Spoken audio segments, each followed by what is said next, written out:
Mutual induction coefficient हम लोगों ने पढ़ लिया था,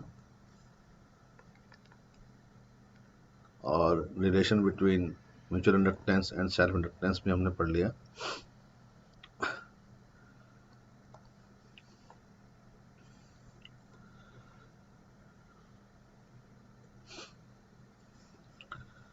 और लास्ट में हम लोगों ने पढ़ा था m equal to k under root L1 L2।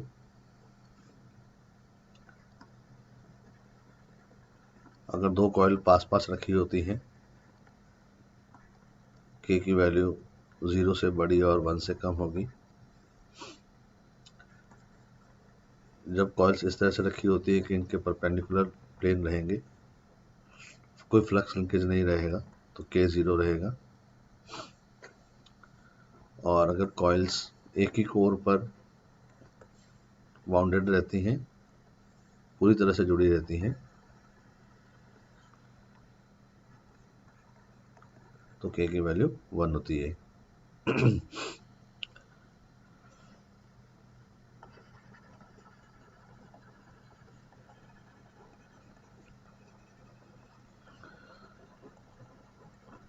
Induced EMF and current in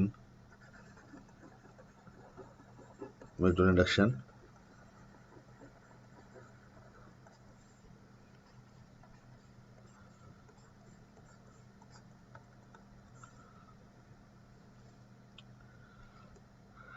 यहाँ पर हमने देखा था कि फ्लक्स फ्रॉम सेकेंडरी कॉइल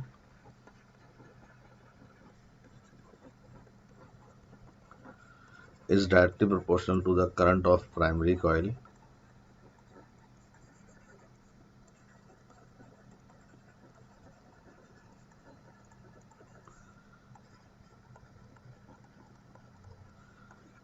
या phi s equal to MIP।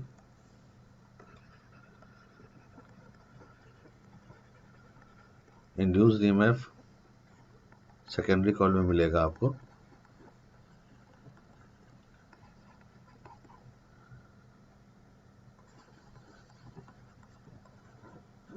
d phi s by dt। Length का लॉ लगाएं तो माइनस भी हो जाएगा, तो ये हो जाएगा minus m dip by dt। यानी कि induced EMF in secondary coil equal to minus m rate of change of current of primary coil।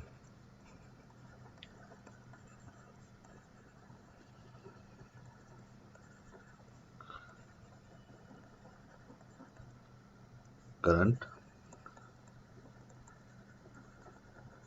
of primary coil induced EMF in secondary coil।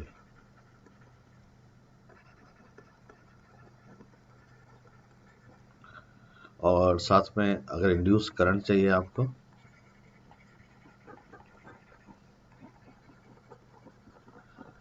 वो भी आपको सेकेंडरी कॉइल में ही मिलेगी।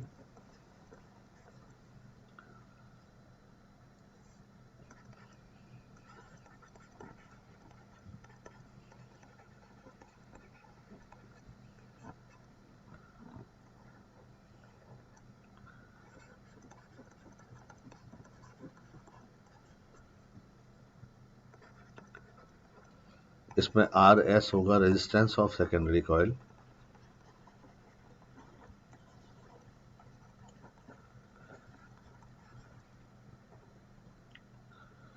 तो ध्यान रखिएगा कि जो सेकेंडरी कॉइल होगी उसी का रेजिस्टेंस लिया जाएगा।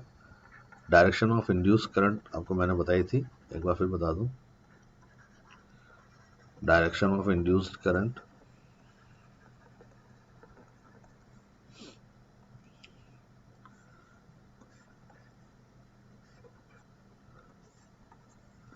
जैसे कि यहाँ पर ये प्राइमरी कॉइल है,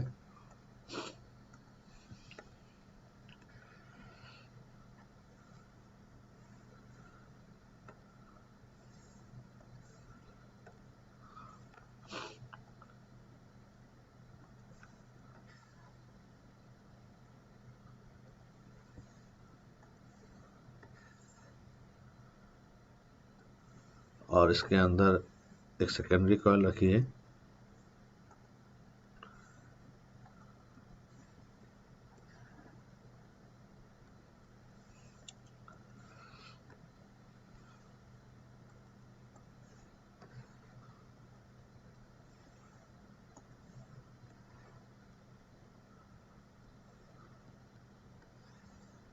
ठीक है,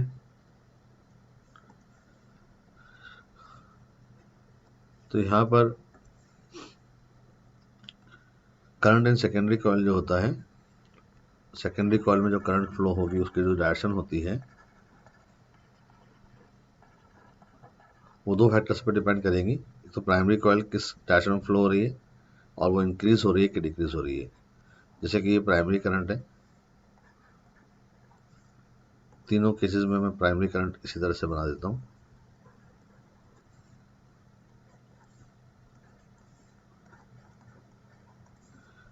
अब मान लेता हूँ कि इसके अंदर प्राइमरी करंट इंक्रीज हो रही थी,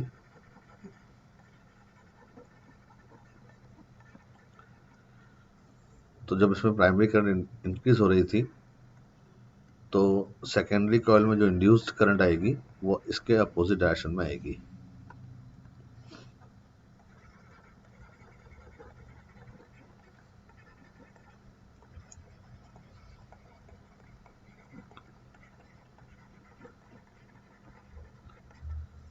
तो इंड्यूस करंट की जो डायरेक्शन होगी इसमें सेकेंडरी कॉइल में वो इस तरह से हो जाएगी। मान लेता हूँ कि प्राइमरी कॉइल है, इसी डायरेक्शन में फ्लो हो रही है प्राइमरी करंट, लेकिन यहाँ पर ये प्राइमरी करंट डिक्रीजिंग है, टाइम के साथ में डिक्रीज हो रही है, तो इंड्यूस्ड करंट जो आएगी वो सेम डायरेक्शन में आएगी।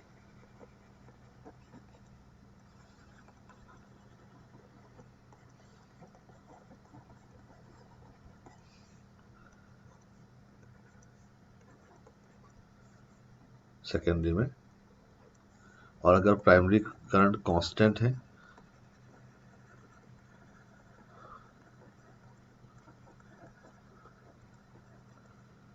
तो सेकेंडरी कॉइल में कोई करंट फ्लो नहीं होगी।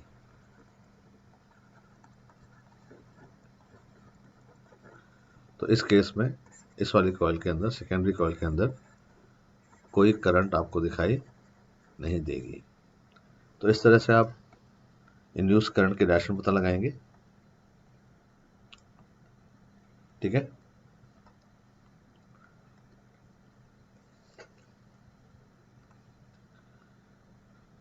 बाकी सेल्फ इंडक्शन में आपने पढ़ा था कि इंड्यूस्ड ईएमएफ होता है LdI/dt, इसके हमने क्वेश्चंस किए थे।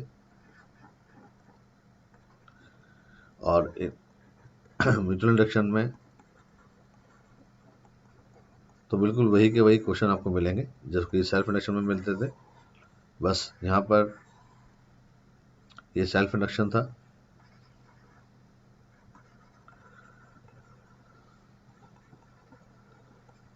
और यहाँ पर ये म्यूचुअल इंडक्शन है। L की जगह M आ जाएगा, बस और कुछ चेंज इसमें नहीं रहेगा। ठीक है ना, तो इलेक्ट्रोमैग्नेटिक इंडक्शन चैप्टर आपका ख़त्म हो गया है, पूरा का पूरा हमने कवर कर लिया है। आप इसके नोट्स को ध्यान से पढ़िएगा और जितने भी लेक्चर्स हैं उनको ज़रूर देखिएगा। ठीक है,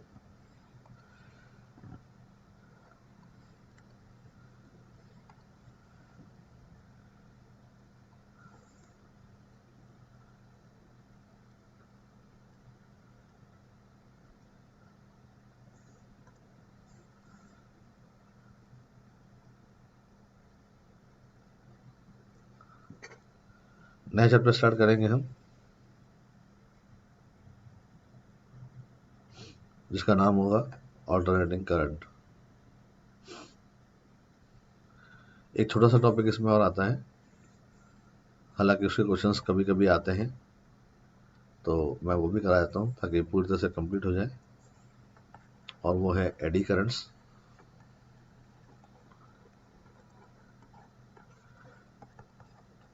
एडी करंट्स का मतलब होता है इररेगुलर करंट्स।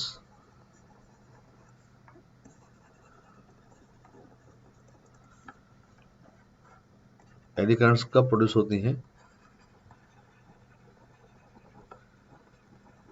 ये कंडक्टर बॉडीज में प्रोड्यूस होंगी,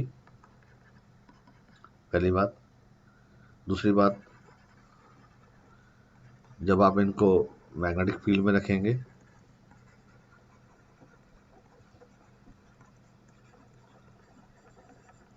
और तीसरी बात, वो मैग्नेटिक फील्ड टाइम के साथ में वेरी करेगा।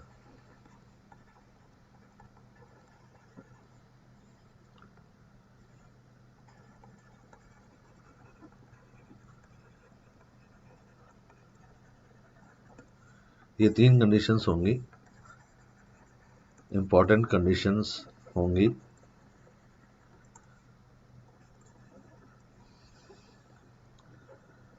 तभी एडी करंट आएगी।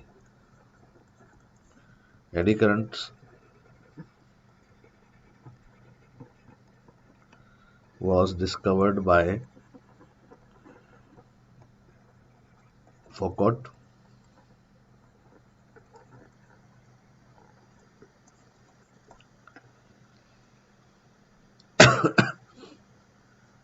एडी करंट्स किस किस में मिलेंगी आपको?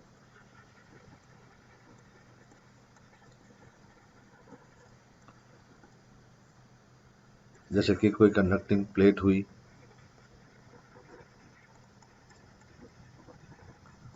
डिस्क हुआ, या फिर कोई स्फीयर हुआ, या फिर कोई क्यूब हुआ। तो इस तरह से कोई कनेक्टिंग बॉडीज होंगी, तभी आपको मिलेगा। एडी करंट होती क्या है? Eddy currents are the currents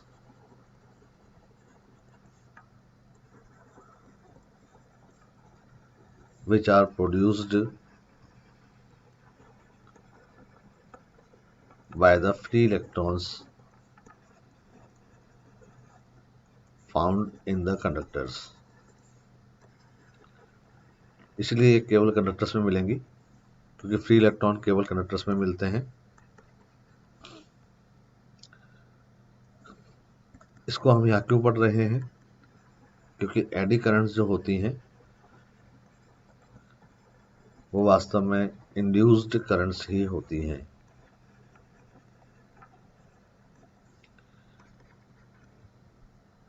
ठीक है ना? और इनका जो बेसिक रीजन होता है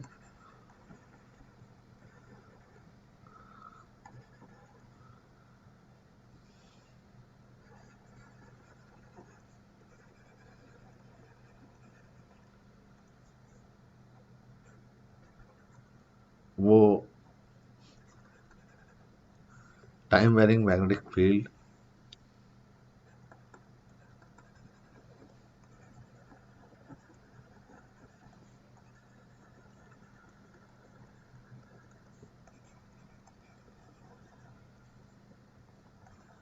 या फिर फ्लक्स ही होता है, जिसकी वजह से ये करंट आती है। इसलिए हम इसको इलेक्ट्रोमैग्नेटिक इंडक्शन में पढ़ते हैं।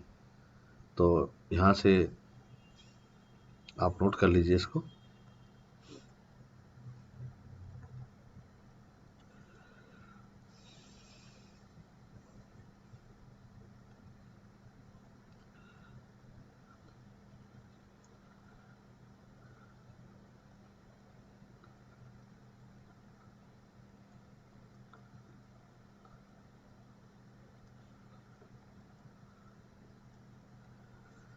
जैसे एग्जांपल के तौर पर मान लेते हैं कि ये कोई मैग्नेटिक फील्ड है,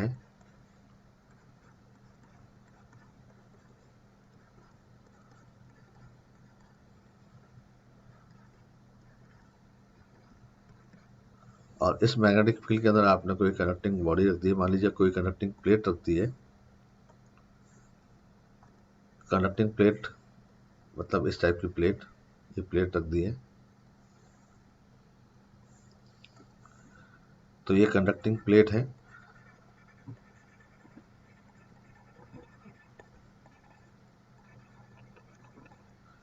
अगर ये कनेक्टिंग प्लेट है तो इसके अंदर फ्री इलेक्ट्रॉन्स तो होंगे ही।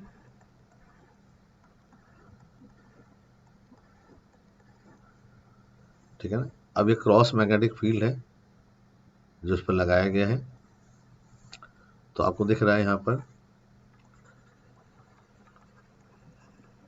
मैग्नेटिक फील्ड या फिर मैग्नेटिक फ्लक्स की हम बात करें तो वो यहाँ पर क्रॉस है। अब खेल ये होता है कि अगर ये मैग्नेटिक फील्ड बढ़ रहा है टाइम के साथ में, इंक्रीज हो रहा है, इसका मतलब क्रॉस फ्लक्स इंक्रीज होगा। तो जब क्रॉस इंक्रीज होता है तो anti clockwise induce current flow होती है।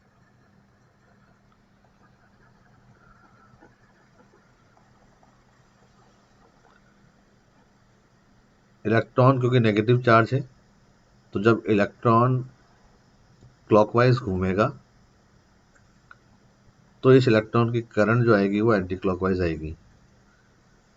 तो ये जो इलेक्ट्रॉन्स हैं यहाँ पर, इनको एंटी क्लॉकवाइज करंट प्रोड्यूस करनी है। तो टू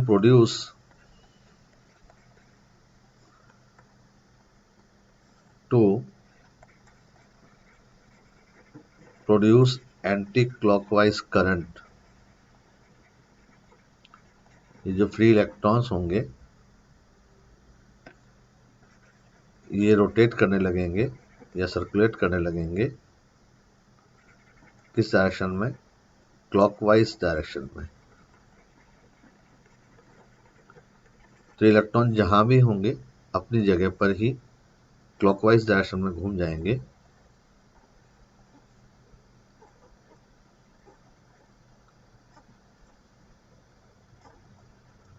जब इलेक्ट्रॉन क्लॉकवाइज डायरेक्शन में घूम जाएंगे तब इनकी जो करंट होगी वो एंटी क्लॉकवाइज होगी।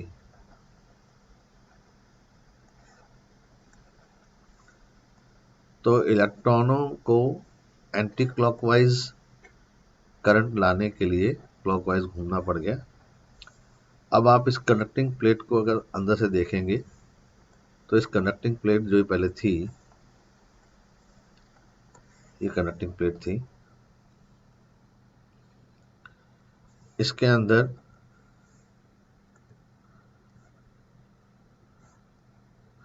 इलेक्ट्रॉन्स जो होंगे वो आपको क्लॉकवाइज घूमते हुए दिखेंगे।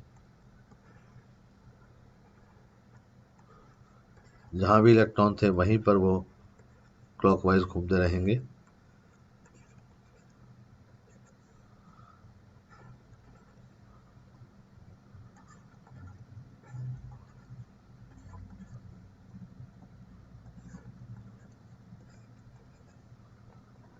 इस तरह से इलेक्ट्रॉन क्लॉकवाइज सर्कुलर पाथ पर घूमते दिखाई देंगे।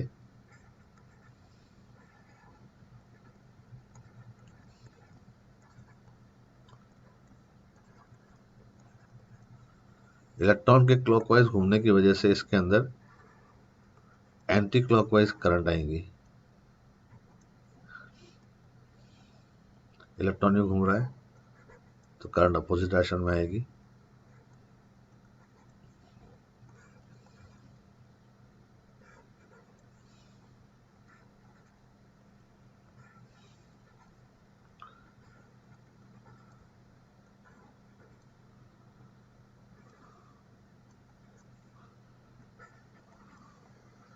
ठीक है ना? और ये एंटी क्लॉकवाइज जो करंट आपको जगह जगह दिख रही है इरेगुलर है, अपनी अपनी जगह पर, कोई सिस्टमेटिक करंट नहीं है। तो ये सारी करंट्स जो हैं इरेगुलर करंट्स जो आपको दिख रही हैं ये कहलाएंगे एडी करंट्स। तो एडी करंट्स की डायरेक्शन जो होगी वो आप देखिए। सबसे पहले आप देखिएगा magnetic flux,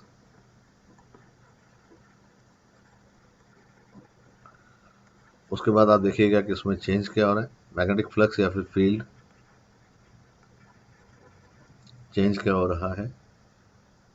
direction of anti clockwise, direction of induce current तो आपको बता ही, जो मैंने आपको बताई थी, यही एडी करंट्स होंगी। लेकिन ध्यान रखिएगा कि इलेक्ट्रॉन्स का जो रोटेशन होगा वो अपोजिट होगा।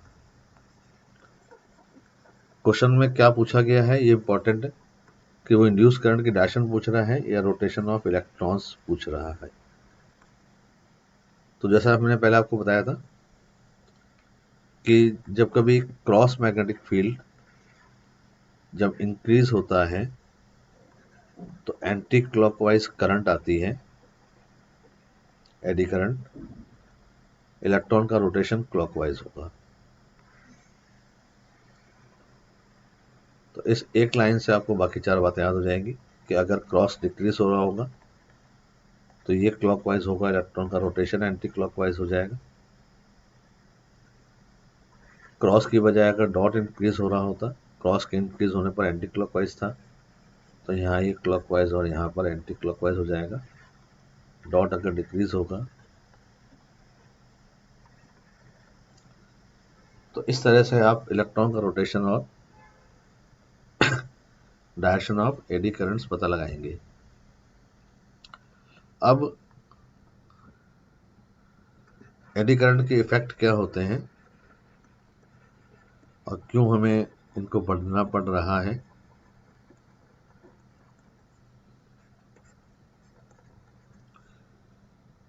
क्योंकि एडी करंट्स जो हैं वो है तो इंड्यूस करंट्स ही, तो लेंज के लॉ को तो फॉलो करेंगी।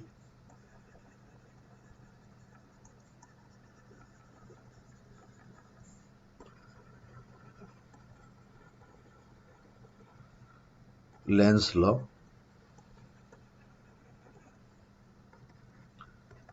इसका मतलब अगर एडी करंट मोशन से प्रोड्यूस हुई है, कंडक्टर के मोशन से, if eddy currents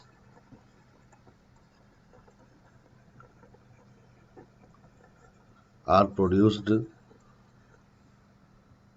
due to motion of conductor, motion of conductor से कैसे होंगे मैं ये भी बताऊंगा आपको अभी।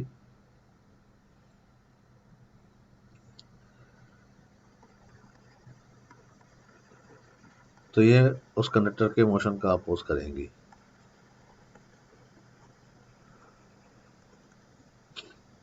देखिए अगर ये मैग्नेटिक फील्ड है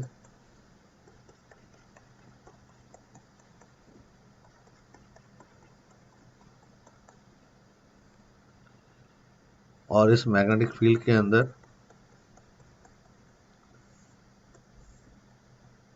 यहाँ पर एक कंडक्टिंग प्लेट है, जबकि यहाँ पर एक कंडक्टिंग फ्रेम है। अब आप देखिए ध्यान से, अगर ये मूव कर रहे हैं इस डायरेक्शन में तो फ्रेम का फ्लक्स तो उतना का उतना रहेगा, क्योंकि ना तो ये अंदर जा रहा है ना बाहर जा रहा है। तो फ्लक्स फ्रॉम फ्रेम,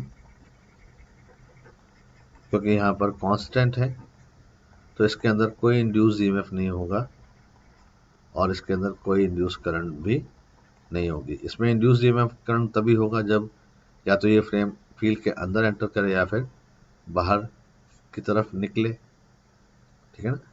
लेकिन यहाँ पर हम देख रहे हैं कि ये कनेक्टिंग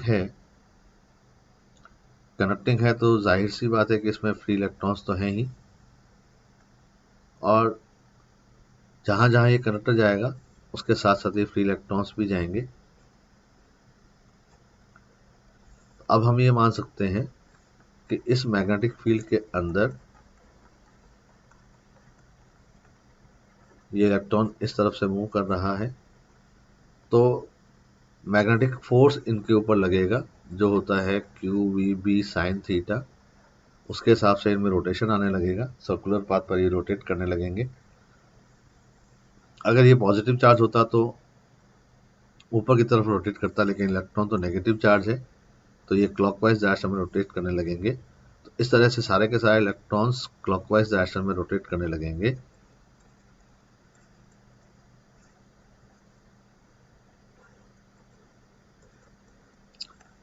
क्लॉकवाइज डायरेक्शन में रोटेट करने लगेंगे, इसका मतलब एंटी क्लॉकवाइज करंट आ जाएगी। और ये एंटी क्लॉकवाइज जो करंट आई है सिर्फ मोशन की वजह से ही आई है। यही करंट क्या है? इंड्यूस्ड करंट यानी कि एडी करंट है। तो यहाँ पर ये लिखा है कि अगर एडी करंट कंडक्टर के मोशन से प्रोड्यूस होती है तो ये मोशन का क्या करेंगी?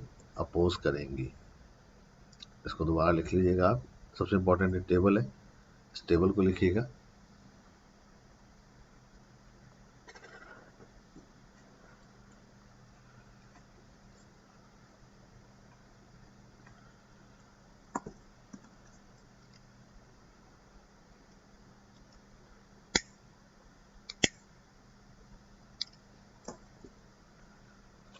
तो कंडक्टर बॉडीज के केवल मोशन से ही यहाँ पर इंड्यूस करंट आ रही हैं और इन इंड्यूस करंट को हम एडी करंट्स कह रहे हैं। तो फ्लक्स भले ही कांस्टेंट रहे, लेकिन due to the motion of free electrons, जो यहाँ नहीं है, अंदर तो है नहीं फ्री इलेक्ट्रॉन्स, इसलिए वो मिले नहीं। तो due to the motion of free electrons यहाँ पर एडी करंट्स प्रोड्यूस होंगी।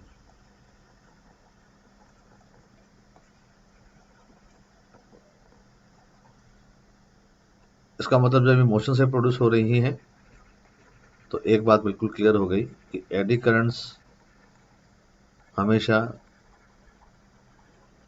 अपोज करेंगी, opposes the motion of conductor in magnetic field.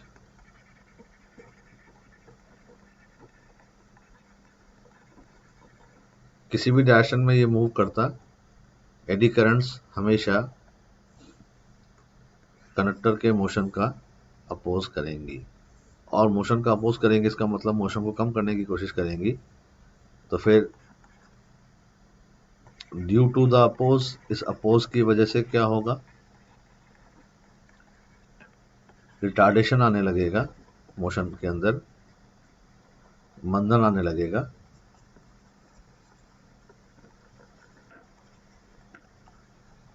और वो मोशन धीमा पड़ जाएगा, जिसे हम डैम्पिंग कहते हैं। एंड दिस इज कॉल्ड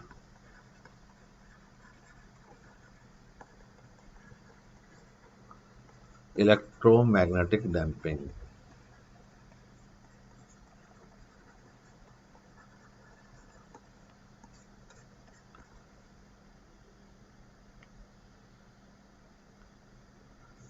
और इस डैम्पिंग की वजह से क्या होगा?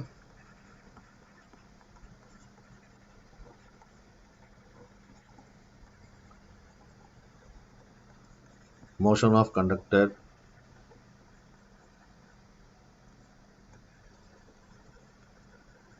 becomes zero after some time। कुछ देर बाद उसका मोशन ही जीरो हो जाएगा, रुक जाएगी बॉडी। इसलिए इसको बोलते हैं हम इलेक्ट्रोमैग्नेटिक ब्रेक्स या इलेक्ट्रोमैग्नेटिक ब्रेकिंग सिस्टम।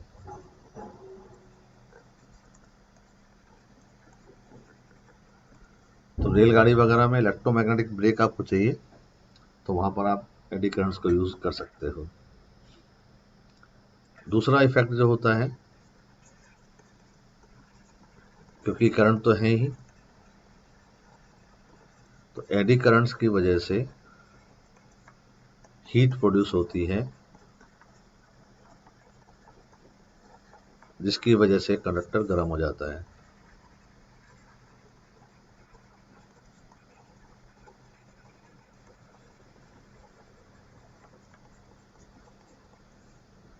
तो यही दो यूज भी हैं इसके एडी करंट्स के। इलेक्ट्रोमैग्नेटिक डैम्पिंग,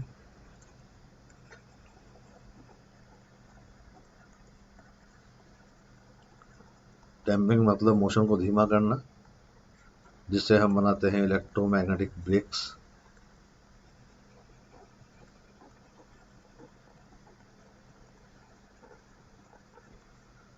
और तीसरा होता है इंडक्शन कुकर। इलेक्ट्रोमैग्नेटिक इंडक्शन चूल्हे, या फिर आप इलेक्ट्रोमैग्नेटिक भट्टियाँ भी बना सकते हैं जिसको फर्नेसेस कहते हैं। फर्नेसेस में हीट काम आती है और डैम्पिंग में मोशन का अपोज काम आता है।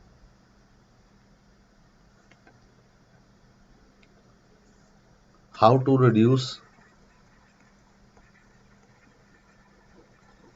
Eddy currents. एडी करंट्स को हम किस तरह से रिमूव कर सकते हैं, तो उसका एक तरीका होता है कि हम रेजिस्टेंस प्रोवाइड कर दें इनके रास्ते में।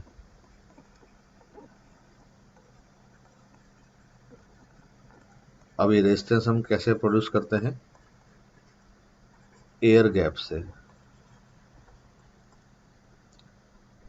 तो अगर आपको कहीं पूरी प्लेट की जरूरत पड़ती है तो इस पूरी प्लेट की बजाय आप इस प्लेट्स में बीच बीच में स्लॉट्स डाल दें।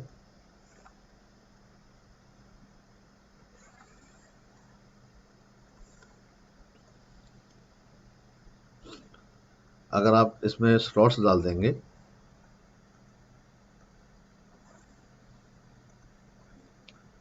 इस तरह से, तो जहां आप स्लॉट डालेंगे वहां पर एयर गैप आ जाएगा। जहां एयर गैप आ जाएगा तो इनके रास्ते में रुकावट आएगी, रास्ते में रुकावट आएगी तो ये कम हो जाएंगी। इसका मतलब पूरा थिक कनेक्टर लेने की बजाय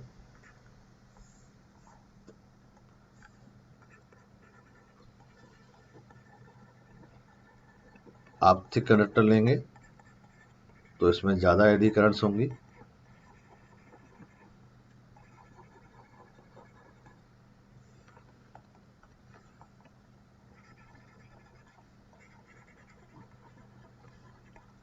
लेकिन यहाँ पर आप स्लॉट कटा हुआ कनेक्टर ले रहे हैं तो इनमें कम एडी करंट्स होंगी, और इनमें कम एडी करंट्स होंगी तो इसमें डैम्पिंग भी कम होगी और ये ज़्यादा देर तक मूव करेगा।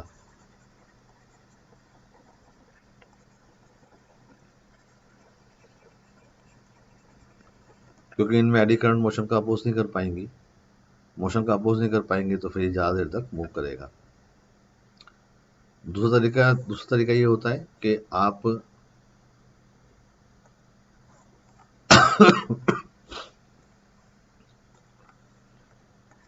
जैसे कोई सॉलिड आपको कंडक्टर लेना है तो सॉलिड कंडक्टर लेने की बजाय आप इसको पतली पतली प्लेट्स से बनाएं ताकि उनके बीच में एयर गैप रहे, ऐसे।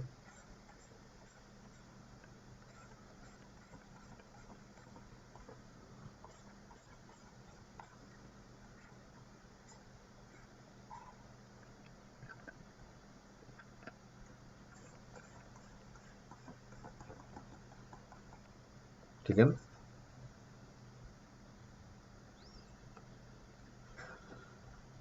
तो इसको हम इंसुलेटेड,